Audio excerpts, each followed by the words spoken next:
Hello, good people, and welcome to Finance Skills Hub. Here, we learn, we connect, and we grow. In this short video, we are going to look at how to use the approximate match option in a lookup situation. We'll go through examples using XLOOKUP, VLOOKUP, and INDEX and match. As you always do, join me in Excel and let's go through this in 5 minutes. So this is my sample data. I have the grading table to my right, and you can see the bins here. 0 to 43 is F, 44 to 49 E, and so on. The last one giving us A is 80 to 100. Our goal is to use this grading table to assign grades to the scores of each student here. Okay, so the important thing to note here is because of the way this has been expressed, this 0 to 43, it will be difficult to use this as a lookup array. So when you have a situation like this, what you can do is to extract the minimum points and then use it as a helper column in another column.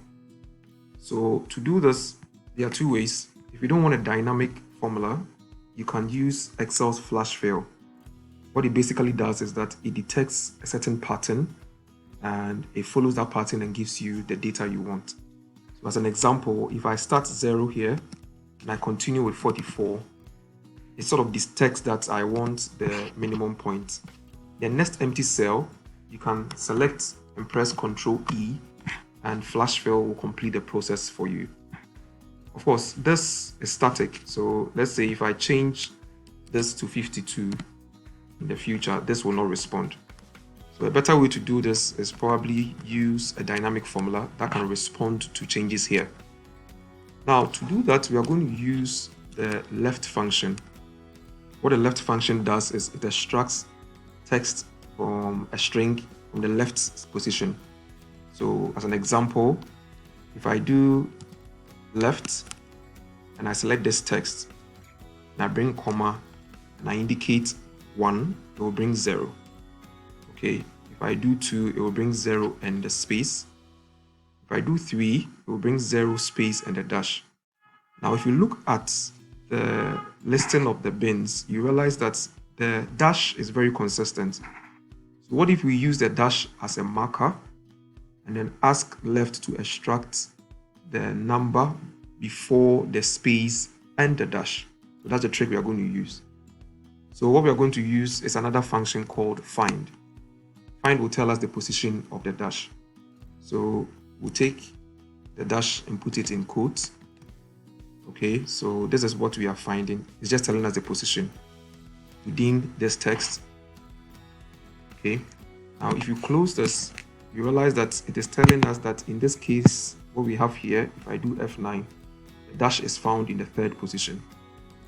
What I'm going to do here is, if it finds the dash in the third position, it should extract, or it should reduce it by 2. So 3 minus 2 will give me 1. So left 1 in this case. Let's see what we have. So I get 0, which is left 1. Now the challenge is, if you get 0 aligned to the left, most likely it's a text. It's not a value you can work with. And the lookup array has to be a number or a value. So to force this to be a value, what we can do is to modify our original formula a bit by multiplying this by 1. Okay, so this forces the 0 to sit on the right and we get a value that we can work with. If I copy this down, I get a minimum points in each bin or range. Now this is going to be my lookup array. So with this done, what we are going to do is to try the VLOOKUP. So the VLOOKUP works like this. Let me just expand this a bit. So equal to VLOOKUP. My lookup value is the score of the first student. I bring my comma. My table array. Now in a VLOOKUP situation, your lookup array, that's where the number column that relates to the number you're looking for, which is 75. The lookup array in the table here should be the first column in your table array. So if I select this, this will not be my first column.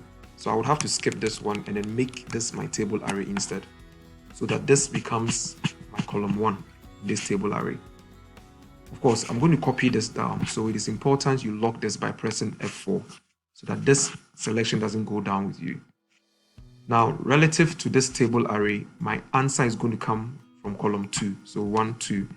I put in 2 here, and I bring a comma. So here, because of the arrangement of our lookup array, okay, we'll have to choose an approximate match, because most likely these numbers will not have an exact position here. So what we'll ask Excel to do is to bring the closest lower number, and this is possible if your data is sorted in ascending order. Please remember this. So 0, 44 onwards is the right layout for this.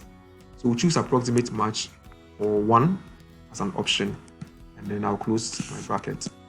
So this gives me B+ for this current student. Now let's try using XLOOKUP. So XLOOKUP is a recent function. If you are using 2019 onwards, you can get access to XLOOKUP. So XLOOKUP, my lookup value again is this. I'll bring my comma. My lookup array is the family of numbers that sits in the table I'm using to search. So it is this one, F4, and my return array is my grade. So I'll take this one, and then I'll press F4 again. So it's that simple. That is the XLOOKUP. What is important here is we need to choose an approximate match for this also. So I'll bring another comma. XLOOKUP has an if not found option. You can use that as an optional argument, or we can skip it and bring the next comma. It is here that we choose an approximate match or an exact match or next smaller item. So that is how it is expressed in XLOOKUP. So we'll choose -1 in this case, and then we have something like this. Same result here. The final one we are going to use is the index match. So index match works like the XLOOKUP syntax. You start with index, and then you give index your result area. So my result area is the grade. Okay. F4 to log this, and then I introduce match. So match requires my lookup value, and then I'll bring my lookup array, which is this one, F4 to log this, and then in the option for searching or the match type option, I'm going to choose less than. This is also suitable for this approximate match option we are using. So I choose less than, which is +1 in this case. And then I close match and I close index, and I have the same result here. So whether you use VLOOKUP, the true option, XLOOKUP, the -1 option, and then index match, the +1 option, this will give you an approximate match, especially if you have reduced your bins or your lookup ranges to this start point. So if I highlight this 3 and then roll it down, you realize that I get the same results for each case. So please practice and add it to your list of Excel tricks. For more of these short videos, you can join our broadcast list. We send videos directly to you. You can send ad to this WhatsApp number. Connect with us on our YouTube channel, Find a Skills App. All our old videos are here. Please visit and subscribe for notification of new videos. Or you can also connect with us on any of these social media handles. Thank you so much for watching.